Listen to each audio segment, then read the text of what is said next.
اسرائیل نے قطر پر فضائی حملہ کیا ہے اور اس کا جو بہانہ یہ لگایا ہے کہ حماس کے جو لیڈرشپ وہاں پہ تھی جو نیگوشیٹ کر رہی تھی سیز فائر کو، اس کو نشانہ بنایا گیا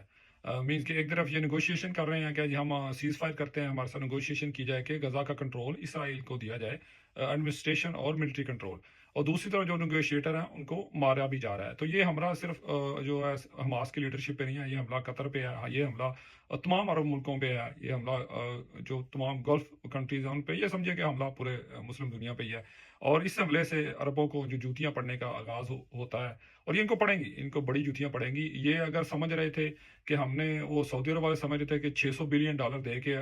ہم نے ڈونلڈ ٹرمپ کو،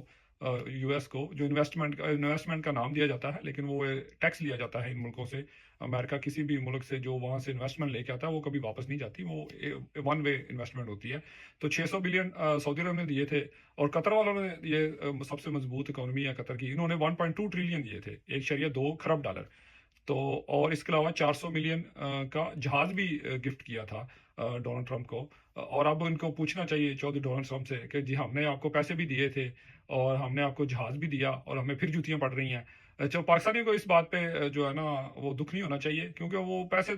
دیتے بھی نہیں ہیں بلکہ لیتے ہیں، چلو 7 جوتیاں کھا لیتے ہیں لیکن پیسے بھی لے لیتے ہیں ان سے، امریکہ سے۔ تو یہ عرب وہ قوم ہے کہ یہ پیسے دے کے جوتیاں کھا رہے ہیں، پیسے بھی دیتے ہیں اور 7 جوتیاں بھی کھاتے ہیں۔ تو اب ان کو جوتیاں اور پڑیں گی، کیونکہ یہ ایک نظام ہے کہ جب آپ کسی مظلوم پہ ظلم ہو رہا ہو اور آپ بولیں نا، تو یہ ہو ہی نہیں سکتا کہ آپ کی باری نہ آئے۔ تو ان کی ایک ایک کر کے ان کی سب کی باری ہے۔ یہ پہلے یہ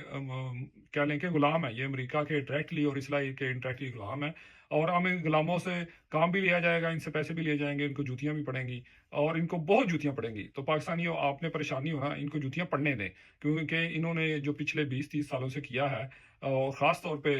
جو مسلم دنیا کو جب ان کے پاس طاقت تھی تو انہوں نے کچھ نہیں کیا کسی کے لیے، اپنی یاشی میں پڑے رہے ہیں۔ تو اب ان کو جوتیاں پڑنے دیں، اور بالکل آپ نے گھبرانا نہیں ہے، ایون کہ سعودی عرب کو بھی جوتیاں پڑے تو آپ نے گھبرانا نہیں ہے وہ۔ اور اس وقت اسرائیل کسی بھی ملک پہ حملہ کر سکتا ہے، اور وہ کوئی ملک اس کے خلاف اتنی پاور نہیں رکھتا کہ وہ اس کے خلاف، سوائے چند ملکوں کے، اگر نارتھ کوریا کو لے لیں یا رشیا یا چائنا کو لے لیں، ان میں تھوڑی کہہ لیں کہ وہ لڑنے کی طاقت ہوگی، لیکن یہ نہیں ہے کہ کوئی اور ملک اسرائیل کے خلاف لڑ سکے، کیونکہ اس امریکہ کو وہ یوز کر کے پوری دنیا میں اپنا جو ان کا مقصد ہے وہ حل کریں گے، وہ لیں گے۔ تو that's how it's gonna continue from hair.